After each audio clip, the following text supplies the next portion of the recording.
नमस्कार, ये आकाशवाणी पटना है। अब आप खालिद रशीद से प्रादेशिक समाचार सुनिए। पहले मुख्य समाचार। प्रधानमंत्री नरेंद्र मोदी ने कहा, लद्दाख में भारतीय धरती पर बुरी नजर डालने वालों को माखूल जवाब दिया गया। भारत ने विश्व को दिखा दिया है कि वो अपनी संप्रभुता और क्षेत्रीय अखंडता की रक्षा कर सकता है। आकाशवाणी पर मन की बात कार्यक्रम में श्री मोदी ने कहा, लॉकडाउन खोलने की अवधि के दौरान कोरोना को हराने और अर्थव्यवस्था को मजबूत करने पर है विशेष जोर। प्रदेश में कोरोना संक्रमण से मृतकों की संख्या बढ़कर 62 हुई। पॉजिटिव मामलों की संख्या 9,000 के पार। और उत्तर बिहार के जलग्रहण क्षेत्रों में लगातार बारिश से कई इलाकों में बाढ़ का खतरा बढ़ा। केंद्र सरकार ने प्रदेश को हर संभव मदद का दिया आश्वासन। अब समाचार विस्तार से। प्रधानमंत्री नरेंद्र मोदी ने कहा है कि भारत मित्रता की भावना का सम्मान करता है और अपने शत्रुओं को उचित जवाब देने में भी सक्षम है। प्रधानमंत्री ने आज आकाशवाणी से मन की बात कार्यक्रम में कहा कि हमारे वीर सैनिकों ने साबित कर दिया है कि वे अपनी मातृभूमि के गौरव और मान सम्मान पर किसी को बुरी नजर नहीं डालने देंगे।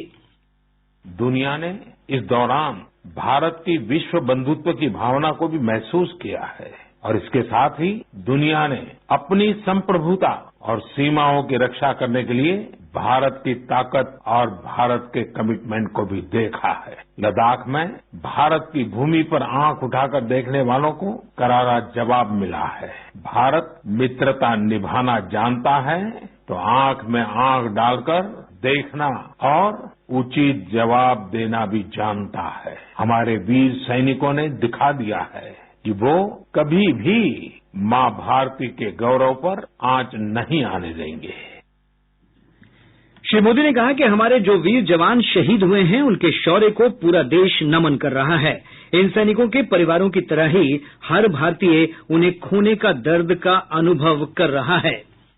भारत माता की रक्षा के जिस संकल्प से हमारे जवानों ने बलिदान दिया है, उसी संकल्प को हमें भी जीवन का ध्येय बनाना है, हर देशवासी को बनाना है।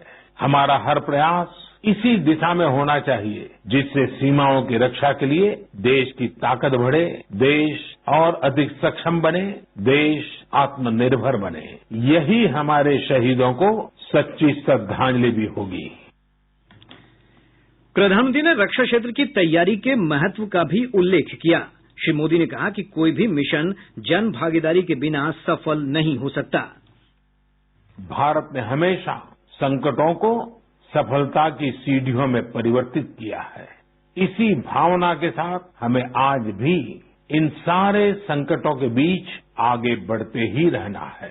आप भी इसी विचार से आगे बढ़ेंगे, 130 करोड़ देशवासी आगे बढ़ेंगे तो यही साल देश के लिए नए कीर्तिमान बनाने वाला साल साबित होगा। इसी साल में देश नए लक्ष्य प्राप्त करेगा, नई उड़ान भरेगा, नई ऊंचाइयों को छुएगा। मुझे पूरा विश्वास 130 करोड़ देशवासियों की शक्ति पर है, आप सब पर है, इस देश की महान परंपरा पर है। प्रधानमंत्री ने लोगों का आह्वान करते हुए कहा कि आत्मनिर्भर भारत की दिशा में हम सबका संकल्प, समर्पण और सहयोग बहुत जरूरी है। भारत आत्मनिर्भरता की तरफ कदम बढ़ा रहा है। साथियों, कोई भी मिशन पीपल पार्टिसिपेशन, जन भागीदारी के बिना पूरा नहीं हो सकता, सफल नहीं हो सकता। इसलिए आत्मनिर्भर भारत की दिशा में एक नागरिक के तौर पर हम सबका संकल्प, समर्पण और सहयोग बहुत जरूरी है, अनिवार्य है। आप लोकल खरीदेंगे, लोकल के लिए वोकल होंगे तो समझिए आप देश को मजबूत करने में अपनी भूमिका निभा रहे हैं। श्री मोदी ने कहा कि कोरोना महामारी के दौरान लोगों को स्वयं विभिन्न बीमारियों से बचना होगा। उन्होंने आयुर्वेदिक दवाओं, जड़ी बूटियों से निर्मित औषधि और गर्म पानी के सेवन से स्वयं को स्वस्थ रखने का सुझाव दिया। प्रधानमंत्री ने कहा कि लॉकडाउन खोला जा रहा है, लेकिन हमें अभी सतर्क रहना होगा। लॉकडाउन से ज्यादा सतर्कता हमें अनलॉक के दौरान बरतनी है। आपकी सतर्कता ही आपको कोरोना से बचाएगी। इस बात को हमेशा याद रखिए कि अगर आप मास्क नहीं पहनते हैं, 2 गज की दूरी का पालन नहीं करते हैं या फिर दूसरी जरूरी सावधानियां नहीं बरतते हैं, तो आप अपने साथ साथ दूसरों को भी जोखिम में डाल रहे हैं, खासतौर पर घर के बच्चों और बुजुर्गों को। इसीलिए सभी देशवासियों से मेरा निवेदन है कि आप लापरवाही मत बरतिए, अपना भी ख्याल रखिए और दूसरों का भी। प्रधानमंत्री ने कहा कि कोरोना महामारी के दौरान अदरक, हल्दी और अन्य मसालों की मांग न केवल भारत में बल्कि अमेरिका में भी बढ़ गई है। उन्होंने कहा कि समूचा विश्व इस समय अपनी रोग प्रतिरोधक क्षमता बढ़ाने में लगा है और ऐसी क्षमता बढ़ाने वाली चीजों का संबंध हमारे देश से है। श्री मोदी ने कहा कि भारत ऐतिहासिक रूप से सभी आपदाओं और चुनौतियों पर विजय हासिल कर और ज्यादा निखर कर सामने आया है। भारत का इतिहास ही आपदाओं और चुनौतियों पर जीत हासिल कर और ज्यादा निखर कर निकलने का रहा है। सैकड़ों वर्षों तक अलग अलग आक्रांताओं ने भारत पर हमला किया, उसे संकटों में डाला। लोगों को लगता था कि भारत की संरचना ही नष्ट हो जाएगी, भारत की संस्कृति ही समाप्त हो जाएगी, लेकिन इन संकटों से भारत और भी भव्य होकर सामने आया। सूचना एवं प्रसारण मंत्री प्रकाश जावड़ेकर ने कहा कि प्रधानमंत्री ने मन की बात कार्यक्रम के माध्यम से 2022 में आई चुनौतियों से निपटने के सकारात्मक उपाय सुझाए हैं। नई चुनौतियां आई, अनेक संकट आए, लेकिन इसके लिए ये साल खराब नहीं होगा। ये वर्ष भी नई दिशा देगा भारत को, और 130 करोड़ लोगों के जनसहभागिता से इन चुनौतियों को हम पार करेंगे और ये साल भी एक कामयाब साल बनाएंगे। तो ये विश्वास जगाना बहुत महत्वपूर्ण है, और उन्होंने उसके साथ जिस तरह से अपने वीर जवानों को श्रद्धांजलि भी दी, पीवी नरसिम्हा राव जी के जीवन पर भी उन्होंने बात की, तो और बाकी घर में कैसे समय बिताए इसके बारे में जो बताया, ये बेहद ही लोगों को अच्छा लगा है, और इसलिए ये मन की बात एक महत्वपूर्ण कम्युनिकेशन का आधार बना है। प्रादेशिक समाचार आप आकाशवाणी पटना से सुन रहे हैं। गलवान घाटी में शहीद जवान और बिहार के सहरसा जिले के निवासी कुंदन कुमार के पिता निमेंद्र यादव ने कहा कि देश के लिए बलिदान देने पर उन्हें अपने पुत्र पर गर्व है। उन्होंने कहा कि वे अपने शहीद बेटे के पुत्र को भी सेना में भर्ती कराना चाहेंगे। देश के लिए बेटा ने शहीद हुआ है, और पोता को भेजे हैं, 2 पोता है, उसको भेजे। शहीद जवान की पत्नी बेबी कुमारी ने कहा कि उन्हें अपने पति की शहादत पर गर्व है। उन्होंने भी देश की सेवा के लिए अपने पुत्र को सेना में भर्ती कराने की इच्छा व्यक्त की है। जैसे मेरा पति देश की सेवा में अभी चला गया दुनिया छोड़कर, इसी तरह हम दोनों अपने पुत्र को भी देश की सेवा में उसका बदला देने के लिए भेजेंगे। बेटा को बढ़िया स्कूल में पढ़ाई लिखाई चाहिए, सब मेंटेन चाहिए, बदला में सर्विस चाहिए, पेंशन चाहिए, सब कुछ चाहिए। प्रदेश में कोरोना संक्रमण से 4 नए मरीजों की मौत के बाद मृतकों की संख्या बढ़कर 62 हो गई है। स्वास्थ्य विभाग के अनुसार पटना में 2, नवादा और रोहतास में 1-1 मरीज की महामारी से मौत हुई है। वहीं प्रदेश में कोविड-19 महामारी से संक्रमित लोगों की संख्या बढ़कर 9,117 हो गई है। स्वास्थ्य विभाग की ओर से जारी बुलेटिन के अनुसार आज 138 नए मामले सामने आए हैं। सबसे अधिक 39 मामले भागलपुर में दर्ज किए गए।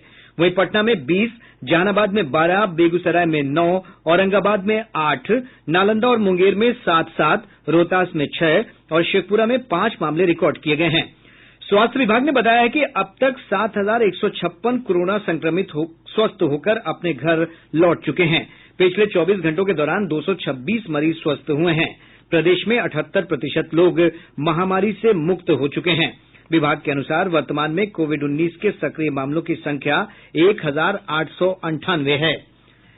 कटिहार के प्राणपुर विधानसभा से भाजपा विधायक और राज्य के पिछड़ा कल्याण मंत्री कोरोना संक्रमित पाए गए हैं। हमारे संवाददाता ने बताया है कि श्री सिंह की पत्नी भी कोरोना पॉजिटिव पाई गई हैं। दोनों को इलाज के लिए कटिहार मेडिकल कॉलेज अस्पताल में भर्ती कराया गया है। देश में कोरोना संक्रमित 3,09,000 से अधिक लोग उपचार के बाद स्वस्थ हो चुके हैं। पिछले 24 घंटे में 13,832 लोग ठीक हुए हैं और अब स्वस्थ होने वालों की दर 58.56% हो गई है। स्वास्थ्य और परिवार कल्याण मंत्रालय ने बताया कि कोरोना संक्रमण के 19,906 नए मामले सामने आने के बाद संक्रमितों की कुल संख्या 5,28,000 से अधिक हो गई है। इस महामारी से अब तक 16,095 लोगों की मौत हो चुकी है। राजधानी पटना समेत प्रदेश के अधिकांश भागों में दक्षिण पश्चिम मानसून पूरी तरह सक्रिय है। राज्य के उत्तर पूर्व और उत्तर मध्य क्षेत्रों में कई स्थानों पर भारी वर्षा हुई है। मौसम विभाग से प्राप्त जानकारी के अनुसार पिछले 24 घंटे में सीतामढ़ी के ढेंग ब्रिज में सबसे अधिक 21 सेंटीमीटर वर्षा रिकॉर्ड की गयी। वहीं मधुबनी के मधवापुर में 18 सेंटीमीटर, पूर्णिया में 16 सेंटीमीटर, मोतिहारी में 11, सुपौल में 10 सेंटीमीटर वर्षा दर्ज की गयी है। वहीं पटना में 5 सेंटीमीटर वर्षा हुई है। विभाग ने अगले 48 से 72 घंटों के दौरान राज्य के अधिकतर स्थानों पर भारी बारिश की संभावना व्यक्त की है। इस दौरान कुछ जगहों पर वज्रपात की आशंका भी है। राज्य आपदा प्रबंधन विभाग ने लोगों को सतर्क रहने और अनावश्यक रूप से खुले में नहीं जाने की अपील की है। वज्रपात की पूर्व सूचना प्राप्त करने और इससे बचने के लिए विभाग ने लोगों से इंद्र वज्र ऐप का उपयोग करने को कहा है। राज्य की विभिन्न नदियों के जलग्रहण क्षेत्र में वर्षा के कारण प्रदेश की सभी प्रमुख नदियों का जलस्तर तेजी से बढ़ रहा है।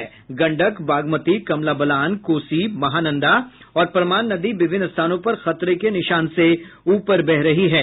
केंद्रीय जल आयोग से प्राप्त जानकारी के अनुसार सीतामढ़ी जिले में बागमती और अधवारा समूह की नदियों के जलस्तर में बढ़ोतरी जारी है।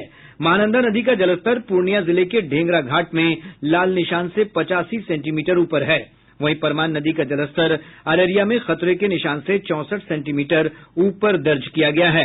कोसी नदी बलतारा में खतरे के निशान से 11 सेंटीमीटर ऊपर बह रही है।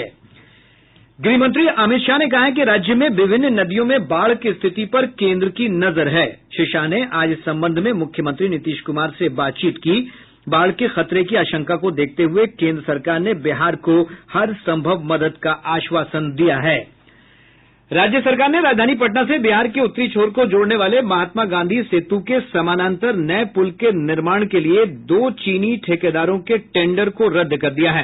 पथ निर्माण मंत्री नंदकिशोर यादव ने बताया कि सरकार पुल निर्माण के लिए नए सिरे से टेंडर जारी करेगी। गांधी सेतु के नवनिर्मित पश्चिमी लेन को 30 जून तक चालू करने का लक्ष्य रखा गया था, लेकिन अभी तक केवल 20 स्पैन ही लग पाए हैं।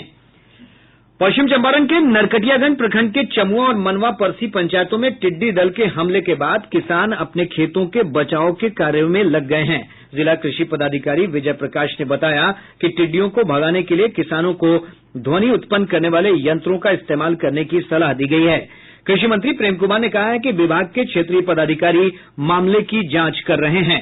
उन्होंने कहा कि टिड्डियों के हमले से किसी भी क्षेत्र में अब तक फसल नुकसान की कोई सूचना प्राप्त नहीं हुई है। शेखपुरा जिले के अलग अलग थाना क्षेत्रों में करंट लगने से 3 लोगों की मौत हो गई। वहीं औरंगाबाद जिले के गो थाना क्षेत्र के दतपी मोड़ के पास दाऊद नगर गया पथ पर सड़क दुर्घटना में 3 युवकों की मृत्यु हो गई, जबकि एक अन्य घायल हो गया। इधर शिवहर जिले के तरियानी प्रखंड के सरवरपुर गांव में गैस सिलेंडर फटने से एक ही घर के 8 लोग झुलस गए हैं। सभी को इलाज के लिए मुजफ्फरपुर अस्पताल में भर्ती कराया गया है। नक्सल प्रभावित औरंगाबाद जिले के मदनपुर थाना क्षेत्र के छाली दोहर मुंशी बिघा गांव में सीआरपीएफ और औरंगाबाद पुलिस द्वारा की गई संयुक्त छापेमारी में 3 नक्सलियों को गिरफ्तार किया गया है। वैशाली जिले के कटहरा पुलिस आउटपोस्ट क्षेत्र में वैशाली और मुजफ्फरपुर जिला पुलिस ने संयुक्त छापेमारी कर एक मिनी गन फैक्ट्री का उद्भेदन कर 6 लोगों को गिरफ्तार किया है। और अब अंत में मुख्य समाचार एक बार फिर। प्रधानमंत्री नरेंद्र मोदी ने कहा, लद्दाख में भारतीय धरती पर बुरी नजर डालने वालों को माकूल जवाब दिया गया। भारत ने विश्व को दिखा दिया है कि वो अपनी संप्रभुता और क्षेत्रीय अखंडता की रक्षा कर सकता है। आकाशवाणी पर मन की बात कार्यक्रम में श्री मोदी ने कहा, लॉकडाउन खोलने की अवधि के दौरान कोरोना को हराने और अर्थव्यवस्था को मजबूत करने पर है विशेष जोर। प्रदेश में कोरोना संक्रमण से मृतकों की संख्या बढ़कर 62 हुई। पॉजिटिव मामलों की संख्या 9,000 के पार। और उत्तर बिहार के जलग्रहण क्षेत्रों में लगातार बारिश से कई इलाकों में बाढ़ का खतरा बढ़ा। केंद्र सरकार ने प्रदेश को हर संभव मदद का दिया आश्वासन। इसके साथ ही आकाशवाणी पटना से प्रसारित प्रादेशिक समाचार का ये अंक समाप्त हुआ। घर में रहिए, सुरक्षित रहिए और सुनते रहिए आकाशवाणी।